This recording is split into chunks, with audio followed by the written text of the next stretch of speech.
Hello everyone, and welcome to day 3 here of the USEA annual meeting and convention in Colorado Springs. Today we look forward to continuing our coverage here from Colorado. Take a look.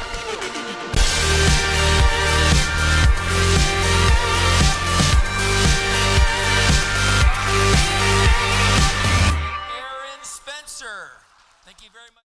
Welcome to the 2012 Hall of Fame dinner, where this year we are proud to recognize 5 individuals who have changed and bettered the sport of eventing. So I'm honored to induct Amy Tryon to the USEA Eventing Hall of Fame, where she's so deserving of her place with the heroes of our sport. I would like to invite up her husband, Greg Tryon. My Greatest Role Model by Emily Pestel Dimmitt, 4th grader. My greatest, excuse me, this one's tough. My greatest role model, Amy Tryon. Yes, I know her, but if you don't, she's in her 30s. She looks smart, athletic, and has brown hair. I'm not the only one who looks up to her. Everyone looks up to her thinking she's Amy Tryon. And she represented the USA at the Olympics. She is a great rider. I look up to Amy because she is a great rider. I think Amy is a great rider because she rides a lot. She probably rides at least 5 to 7 days a week and at least 2 to 3 horses a day. Okay, maybe 1 horse on a lazy day. Hardworking. I look up to Amy because she is hardworking. Amy works 2 jobs, a firefighter and a horse rider. And don't think horse riding is an easy sport. It takes a lot of time and hard work, and firefighting isn't a piece of cake either. My aunt also became a firefighter, and it took a lot of exercise and learning. Another reason why Amy is hardworking is because she teaches a lot of lessons. I'm guessing that Amy's lesson schedule is pretty busy. Well, at least it is whenever I'm at her place. Very athletic. The last reason I look up to Amy is because she is athletic. I think Amy is really athletic because she can ride a variety of horses. Amy probably rides at least 3 or 4 different kinds of horses a week. I also think Amy is very athletic because she makes riding look easy. You could be watching her at a show and she just starts, does her thing, and usually wins. She is so calm, so cool, so good at horse riding. When or what? If I had to choose to be like Amy now or when I grow up, I would be when I grow up. Because now I'm only 11 and I'd like to go to the Olympics when I'm around 25. So I have a while. Everyone likes Amy. So do I. But I don't personally know her. But I know her enough to say, "Hi Amy, it shows." So I'd have to say that Amy being my role model is probably a secret to her. My last thing to say is what I would say to Amy if I got a chance to say anything to her. And I would be, "Amy, I think you're a great role model. And I hope to go to the Olympics, just like you when I grow up, representing USA." Multiple explanation points. And tonight, to speak of the Grey Goose, please welcome Kim Wallace. So, Gray and I had this thing cross country. I mean, we really had a thing cross country. And I said to Jack, "Oh, does it really need to be ridden by somebody else cross country?" "Yes, he has to go." So Mike came to me and said, "Do you have any instructions?" And I said, "Well, Mike, I know you think I'm crazy." I said, "But I've trained Gray this way." And when there was a bounce on the course, it was slightly uphill, 2 verticals, 15 feet between them. I said, "When you get to that bounce, Mike, please just say to him, 'Gray, it's a bounce.' He knows what to do." So Mike rolled his eyes, and he shook his head, and he just muttered something and climbed on. And so they went around really well, and they're approaching this bounce, and Gray saw that it was a bounce, and he rocked back the way I taught him. He rocked back, and he gathered himself, and he shortened his strides to jump it like a gymnastic. And Mike thought he was stopping, and he put those iron legs on, and Gray just left the ground. He just left the ground, and he jumped the whole thing. as an oxer. The whole... It is my greatest pleasure, ladies and gentlemen, to ask you to join with me in welcoming Roger Haller to the US Eventing Hall of Fame. We belong to a big community. Sorry, I gotta focus on Nigel for a second. We belong to a big community. It's a worldwide community. It's a community that helps each other, like Mike Klum helping me to build a fence and then jump over it. It's a community that chips in and helps the organizers to get their events be successful, because without the organizers, we don't have eventing. It's the community that really thanks and really appreciates the owners who help us to do things that we would love to do. It's the community that helps by being officials or being volunteers or whatever. And I would say to all of you, if Jack Fritz and Neil Ayer can do it to Jimmy and Denny and I, then I think that Mike and the rest of us can do it to you. Keller House, you're stepping up. Rest of you guys, you're stepping up. This is what's important in the sport. We've all bought into it. Thank you. Oh, we have a Kleenex box here. David O'Connor must be talking about his horses. And as I said before, we would not be here honoring Tex if it were not for David. So as they say, for the rest of the story, it is my pleasure to present to you David O'Connor. So sure enough, he jumped it perfectly, but in my coming out of the bounce, I missed my rein on the way that it turned out, probably because just I was sighing relief and patting Tex on the top of his head. And he put his eye on the barricade into the photographer's area. There was a stone way, and there was this big fence line and all these photographers. And luckily I got it back just before, when I was on the stone. And the picture in my office is of me and Tex at Jerez is not the medals, not all that stuff. It's me on that stone and all these photographers going.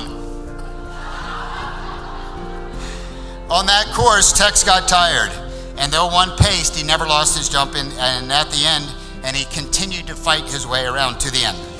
And I decided on the way to the last fence, because it was taking a while, that he'd given all to us and this would be his last competition. So, the next day, he jumped a clear round again, as he only had one rail ever in all of his CCIO careers. And he was one of the 4 horses to do so on that day. And he helped the USA win a gold medal in the World Championships for the first time in 28 years. Gilt Age gave so much to this country. And I was, Jesus, where's Nigel? God almighty. I'm actually thinking about Howard. It's disgusting.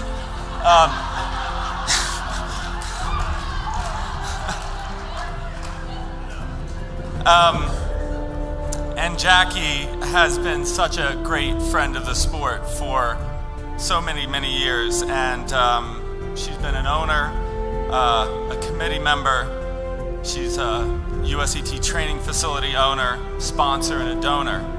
Now, everyone's heard a lot this weekend about David's plans for the future. I think we can all agree he is a man with a plan. And as Jackie said, he really is a mastermind of structure. And I think he has a program that's going to make us very successful over the next 4 years. That program costs money.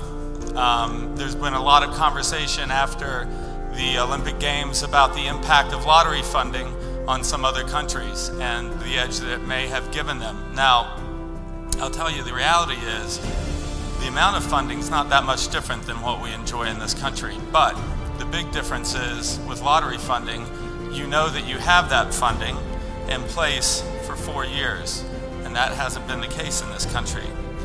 I'd like to tell you tonight that Jackie has established through the USET Foundation an exciting initiative called the Gilt Edge Challenge.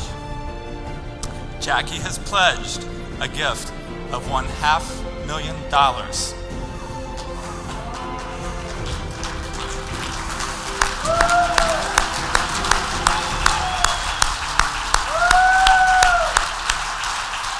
After Lana, women joined one of the few Olympic sports where men and women drink heavily. Thank you for that advice, Roger. Where was I? Drink heavily. You got ahead of me, but you're not far ahead of me. Before Lana, women were the weaker sex. After Lana, women joined one of the few Olympic sports where men and women compete on an equal basis. She laughs now that she has long since forgiven Mr. Wister for bucking her off so frequently while they formed their partnership, a silver medal partnership, a partnership that would change the face of eventing forever. Lana goes on to remark, and I quote, "I am humbled by the multitude of people who it takes to get we the medalists to the podium. In that moment, we should remember every volunteer, every organizer, every course designer, secretary, fence judge, ring crew, and parking attendant. It is indeed our country that stands on the podium with us in that moment of celebration." Lana continues to say, "Every time we medal as a country, every volunteer along the way,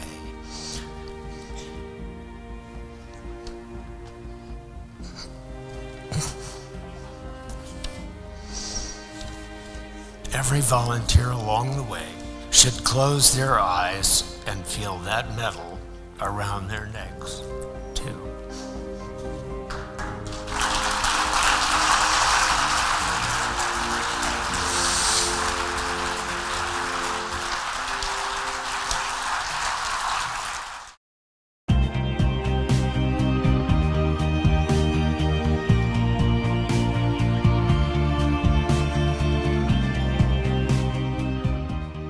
We're here with keynote speaker and world famous lady next to me, Miss Mary King. And Mary, just talk to us first about the experience of getting to come over here to the US and being welcomed by everyone and the whole experience of being at the convention. Oh, well, we've had a lovely time. My husband David and I have come over together, which is great to be able to spend time with David. We have lead such busy lives at home. And everybody's been incredibly welcoming. We've made the most of being invited to the convention. We had a couple of days skiing first before coming here to the beautiful Broadmoor, and really enjoyed our time here. I was worried David would get a bit bored because he's not horsey, but he's absolutely loved it. Yeah, he's been mixing with everybody, and no, I've really enjoyed sharing my sort of ways of doing things with everybody here, and just people, as they're all so enthusiastic. It's incredible. Well, this is certainly a really fun time for the US eventing community, and yourself being a UK star, obviously, but also in the US with all of your recent success at Rolex and everything. I think that you have so many admirers worldwide, and especially here following that. People who thought that all of those performances are so tremendous and are just excited about you and your horses in the United States. And can we expect to see you back at Rolex possibly this year or in the near future, and can they look forward to that? Yes, I am planning to come back this time. I'm hoping to bring the horse that I came second on 2 years ago, the grey horse Fernhillergo. He's earmarked to come to Rolex, so fingers crossed his preparation goes well and I'll be back. Well, I think some of the US riders will prepare a little harder even hearing that and knowing they'll have to contest Mary King. But what has your favorite part really been about this experience and getting to come here and see these people? Well, it's just actually it's really invigorating, the enthusiasm of everybody here compared, I suppose, in Great Britain, we're, fortunate enough to have so many events, and there's, and people aren't as enthusiastic as you come here, and they're all sort of desperate to learn, and, any extra knowledge is, for them, seems, so important, and it's really refreshing and lovely to see the sport progressing so well over here.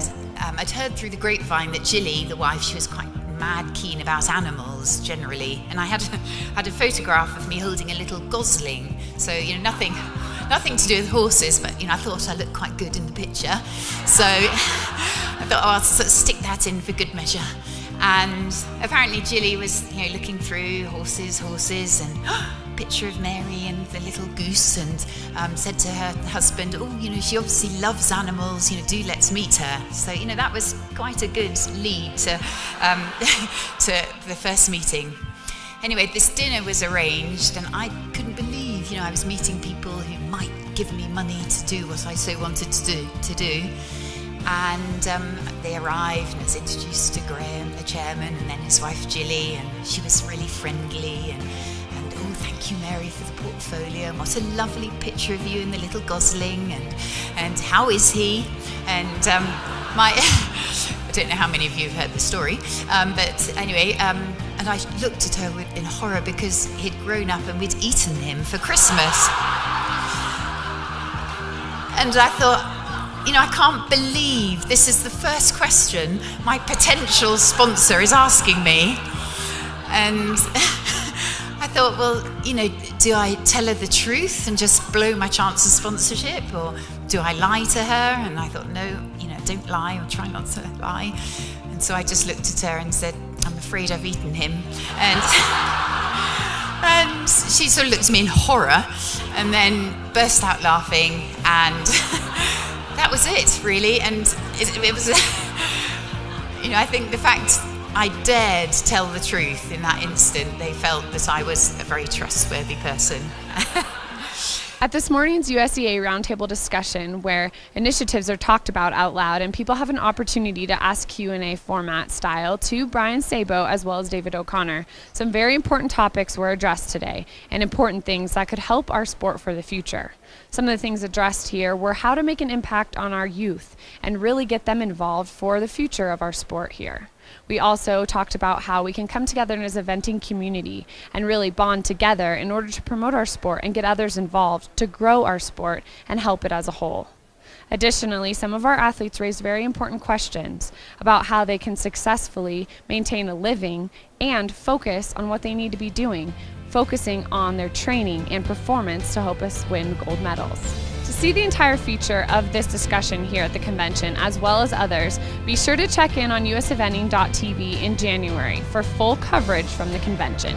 I think, and this was a great roundtable discussion, because it does take a whole community at every level, every part of the sport to achieve the goals that we want for everyone. But certainly, as you look, as we examine the U.S. and the sort of money that it takes to not only allow for someone like myself to hopefully have the time to train and have horses, but also, really to bring in sponsorship dollars to our sport, period, to me, it takes a whole community as far as making the sort of events that people would like to come to. I just had a wonderful conversation with Jennifer Rousseau from Area 4. I mean, they've done a fabulous job with Fox River Valley Horse Trials, which this year will go up through the intermediate level, but they've done a great job of making it a spectator-friendly event and having those amenities bringing in. And I feel like we need to do that, to promote this sport at every level, in every area. We're not just talking about Rolex and some of, Plantation, some of the Pro Series events. So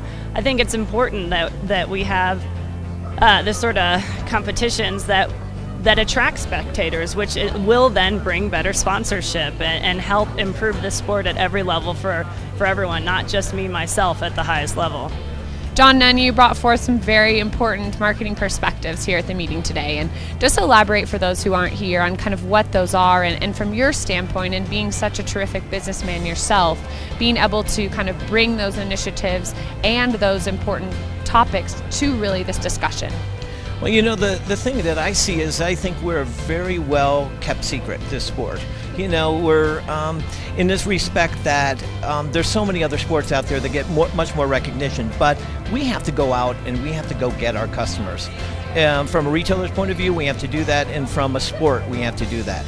You know, people love their horses, and that doesn't mean that the Arabian world or the jumper world or such wouldn't change over. As I said a moment ago to someone, you know, if somebody said to me, I'd love to put you on a reining horse, come over to my farm, they might steal a part of me if they don't steal all of me if I have as much fun. So I know there's a lot of clients, customers out there that we could bring into our sport and show them what a great time it is. We need to be out there, we need to really promote ourselves, we really need to sell ourselves, and there's a lot of ways to do it. You know, us as sponsors, and to throw this out, us as sponsors, we do email blast, or us as retailers do email blasts to get our customers. Well, I'm a sponsor of the sport. I would not be opposed for the USEA to come back to me and say, hey, could you do an email blast for us? As I said, the USEA and the USEA membership, very small part of my business in the sense that, you know, I have a lot of people that are just average riders or other disciplines, and, you know, we need to go out there and promote ourselves to get ourselves more clientele, more people, and more people interested. It's a great sport, and we're really well-kept secret. It's been a fantastic week here in Colorado at the 2012 USEA Annual Meeting and Convention. We would like to thank everyone who came out and joined us this week here in Colorado, and especially thank all of those sponsors who made everything possible. We look forward to 2013 and all of the excitement that is to come. And we would also like to again congratulate all of tonight's inductees and thank them for everything they've done for the sport of eventing. For US Eventing, I'm Frankie Terriot. We hope you enjoy the rest of your winter and look forward to seeing you again soon.